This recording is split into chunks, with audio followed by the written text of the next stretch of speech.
People of the internet. Alright, ndisimba kunoku. Saka nhasi ndiri kukupai quick tour yepa allotment pedu. Allotment iyi yakatanga iri diki but yati kurei manje. And we've put in a lot of work kuti ikure kusvika pairi. Saka ndichakurakidzai nhasi kuti izvo yapapi. Quick tour, saka don't expect a lot. But we've invested a lot as well. But we love it. Alright, saka first of all, let me show you. Okay, ndo storeroom yedu. Ndo matinochengetera matools yedu and what not.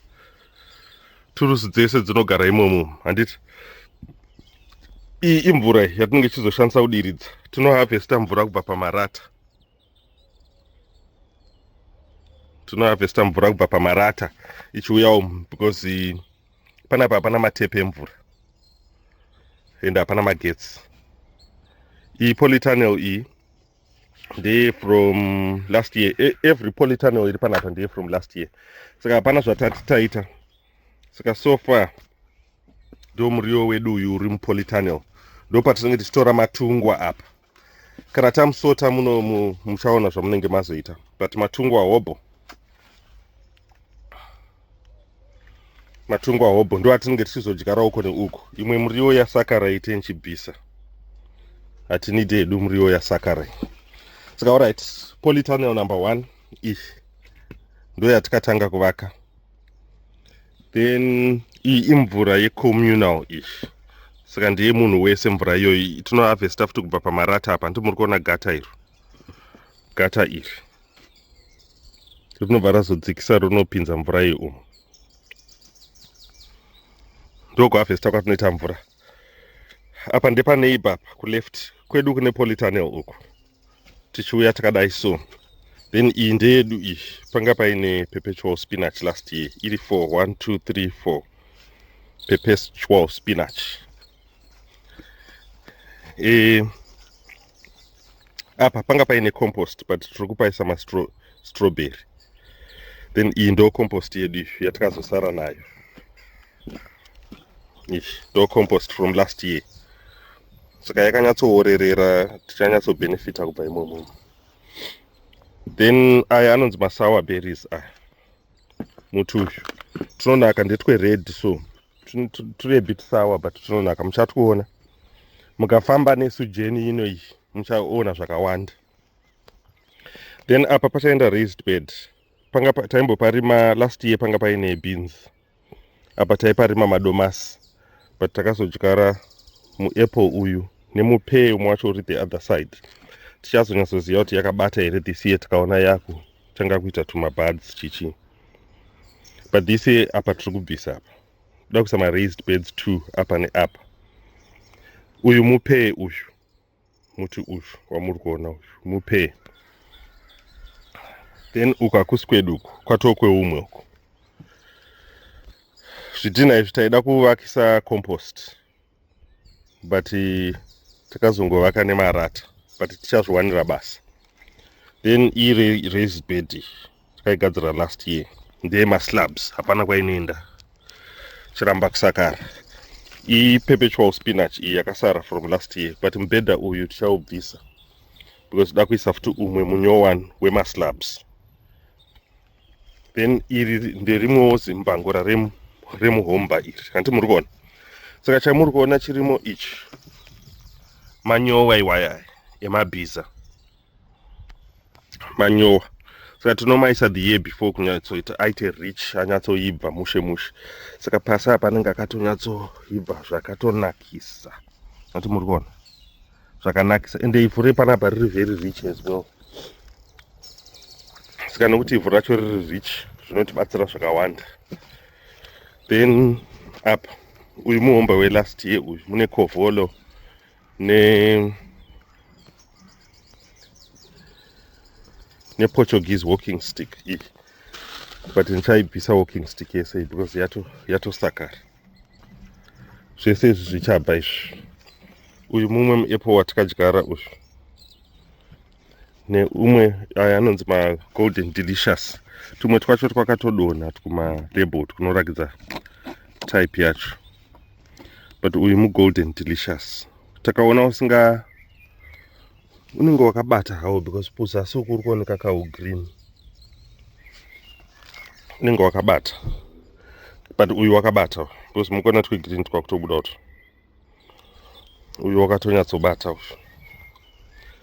Saka tocrossa kuyakuno kusaka tabva kune iyo yokuside uku akaka half plot ako kari kuside kwatabva uku, then ine iyi full plot ine. Saka pa full plot panapa ndipo pane greenhouse yedu iyi takaivaka last year. Normally taidyara zvinhu zvedu, taisowa maseeds edu kumba, but now tinoitira imomo. Saka muno mutoda togadzira muhomba iwoyu nhasi uyu muchaisa imwe manyowa imomo because tichadyara futi zvinhu ipapa. Then aya ndiwo mashelf edu atinonyatsoisira zvinhu zvedu mainly. Iyi ingori introduction kuti mungoziva kuti chakati chiri apa chakati chiri apa. Izvi zvese tichazvibvisa izvi because pese apa ndo potting table yedu patinenge uchitora compost yako uchiisa mumatray, uchizotora maseeds ako kana zvaitawo zvisapazasapa uchidiridza zviri munomu zvichiita zviri munomu. Ndo zvacho iri bhara redu rakafa iri. Saka ndichatotora rimwe kubva kumba kunza kunoko kana kuti tichatongotenga rimwe paFacebook marketplace. Iyi imba yatadi iyi takaivaka last year, ndipo maanogara achitambira imomo patinenge tiri busy. Saka mungoriwo nemacheya netutebhuru chichi muri nice and warm. Saka anenge aripo. Battery iri ndairishandisa nekapamp aka kupampa mvura last year kubva pane mugodhi wedu watakacherawo panapa. Ndichazokuratidzai mugodhi wacho kana tauvhura, but for now ndongopointa kwauri. Uyu mugodhi wacho uyu wakafukidzwa nechegreen ichi, then aya matengi edu aya. Saka mvura yatinotora ichibva umu inopinda umu, ndiyo yatinozopota tichidiridzisa chichi. Sometimes todiridza direct kubva umu, but iwo generator redu rakafa last year, saka takatenga rimwe riri kutorambawo hari kustart. Anyway ticharisota, mahosepipe edu anogara apa. Everything is all over the place at the moment because zvane time zvisingashandiswe ende tanga tisina kunyatsozvirongedzawo futi. Uku ndekwa neighbor uku. Saka pedu pano path iyi iri kubvisa pedu nepa neighbor. Iyi handingaiti polytunnel but ndongoidaro kwanhasi. Iyi ndeye net. Polytunnel yakakavwa nenet. Saka umu tantine rep yedu. I think muchiri kuoneka rep imomo. Let me go around this way and show you the other side. Aya mapipe edu atinoshandisa kuzopomba mvura kuendesa kwatinenge tichida kuti iende. Saka ndivhure umu ndikurakidzei imomo because mese mune muchivhurwa umu nhasi. But we can't do all this in one day, saka we have got to devote a lot of time tichiita izvi, and we don't do it for profit. Tozviita because it's not spark. We don't sell anything chepanapa, zvese izvi mahara. Saka muri kuona muriwo uchiri wakanaka because hausati watanga udyiwa netuma-bugs tuchazotanga because weather yakuimprove. Ndiwe last year uyu wakasaririra. Iyi repi takabva taisa manyowa last year, saka tichada kusakura munomu. Repi ichabva even though yakanaka kudai because tichida kuisa nyowani, saka tichangotema toonawo kuti toita sei. Saka munomu muchauya tichadecide kuti toda kuisa chii. Saka ichi chinobatsira chineti ichi kuitira kuti tumabugs twisangopinde kuzodya muriwo. That's why we munomu uri in much better condition. Izvi tichazvibvisa izvi toisa compost. If it means building a new compost, then that's it. Right. Second polytunnel iyi. Onai pane mapavers apa. Mukona. Kuitira kuti pasabude uswa, but uko kumwe kwacho handina kuisa. Second polytunnel iyi ndeye last year futi. Ese ari panapa mapolytunnel ndeye last year.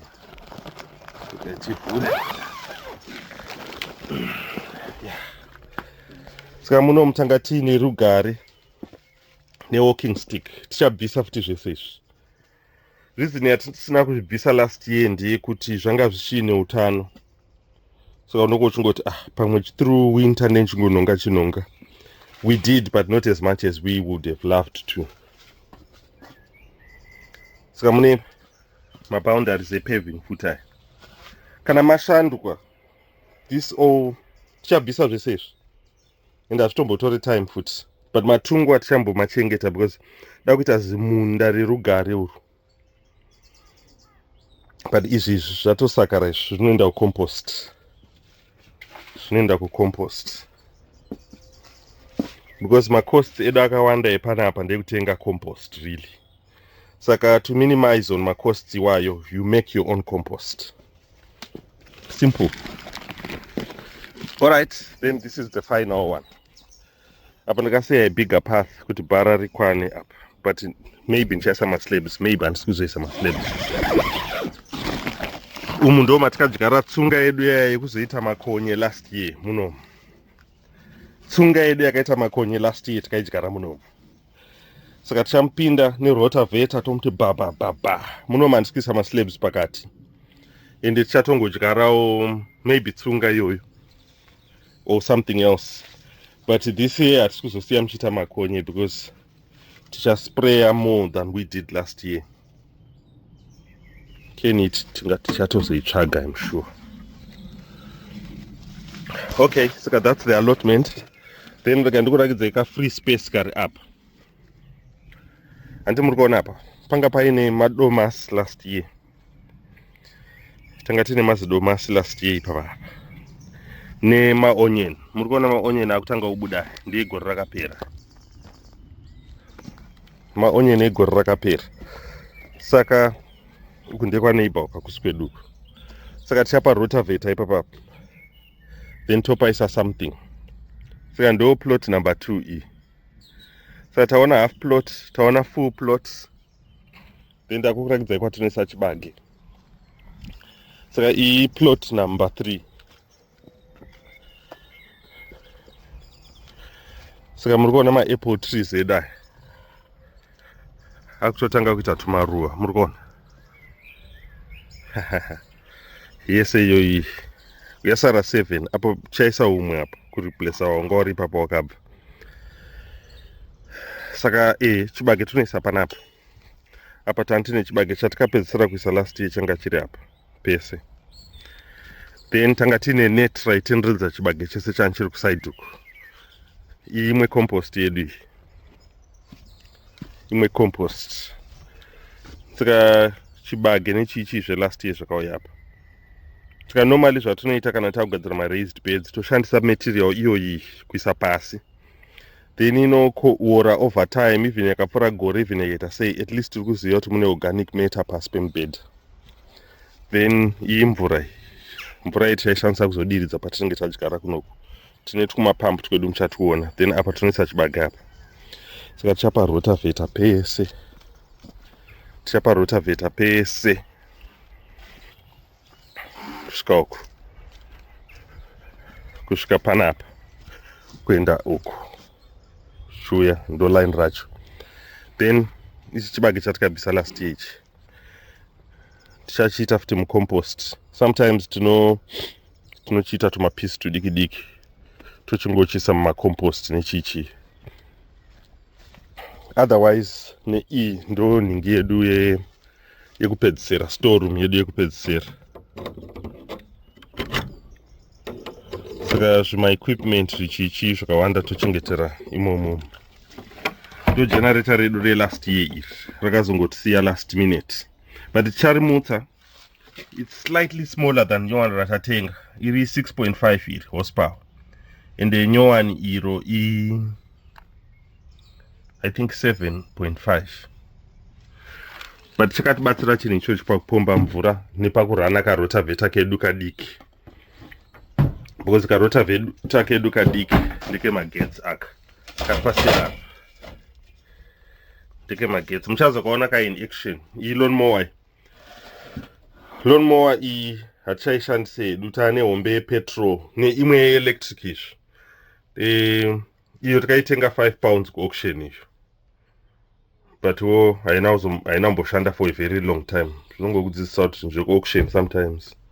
Then this one we've had for years, more than 12 years, and ichiri kushanda. but hatichaishandise because tane petrol hombe, which makes a bit more sense because iri a bit more mobile, inoshandisika apa neapo pasina zvekudhila netambo. Then ichi ndocha mashanga aya amaona panze normally tinomaita tumapisi tudiki diki neichi chinoshreda ma vegetation nechichi. Then matrays edu tochengetera panapa. So aya ndo matrays atichinge tichizotora tichiendesa greenhouse. Matrays atichinge tichiisa greenhouse. Otherwise icho ndo chiincinerator chedu, chidrum chamuri kuona apo icho ndo matinopisira zvinhu zvatinenge tisingade kushandisa. Otherwise store yapera. Saka iyi ndo plot number 3. Thank you for watching. Chakontinya video iyi kune mamwe. Ichi ndeche last year chatakazosiyawo panapa ichi. Chachibvisa because chatanga kuzvishandisa futi soon. Saka nhasi idea ndeye kumutsa mushini nekurotavheta ipapapa. Then kana tapedza kupa rotavheta hatisi kudyara hedu nhasi, tichamirira kuti kunai and tomirira kuti last frost day tisati tatanga kudyara. Last year takazoruza a few things because of kukurumbidza kudyara. Saka this year hatisida kuenda through the same. Otherwise, thanks for watching. Tinobatana futi pa next video. Bye bye.